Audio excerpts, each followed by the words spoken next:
Ẹẹdẹgbẹrin mílíọ̀nù náírà ni wọ́n ní Adeleke fẹ́ fi tún ojúbọ Ṣango ṣe nílùú Ẹdẹ o.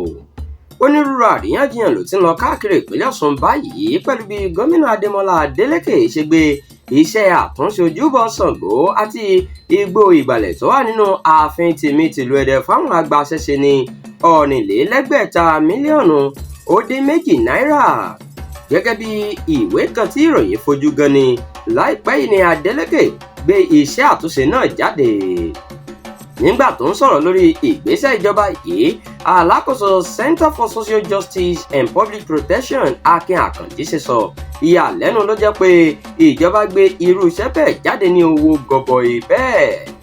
Àkànjí ṣàlàyé pé ní irú àsìkò yìí tí onírúurú ẹ̀ka ìjọba nílò àmójútó tí ọ̀pọ̀ nǹkan sì ti dẹnu kọlẹ̀, ohun ìjọnilójú ni kí gómìnà Adémọ́lá Adeleke fọwọ́ sí irú owó ńlá bẹ́ẹ̀ fún àtúnṣe igbó ìgbàlẹ̀.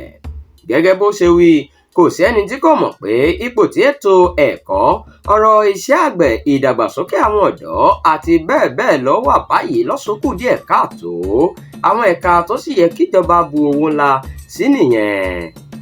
Ó ní ìbéèrè tó yẹ kí gbogbo aráàlú béèrè ni pé ṣé Adeleke lè fọwọ́ sí irú owó bẹ́ẹ̀ fún àtúnṣe ojúbọ Ṣango àti igbó ìgbàlẹ̀ ní ìlú míì tí kìí ṣe Ẹdẹ. Ó rán Adeleke létí pé gómìnà gbogbo ìpínlẹ̀ Ọ̀ṣun ni kìí ṣe ti Ẹdẹ. Owó gbogbo aráàlú ló sì ń lò láti fi tún ìlú rẹ̀ nìkan ṣe, tó sì yẹ kí àwọn olùfẹ́ àlàáfíà bá a sọ òtítọ́ ọ̀rọ̀.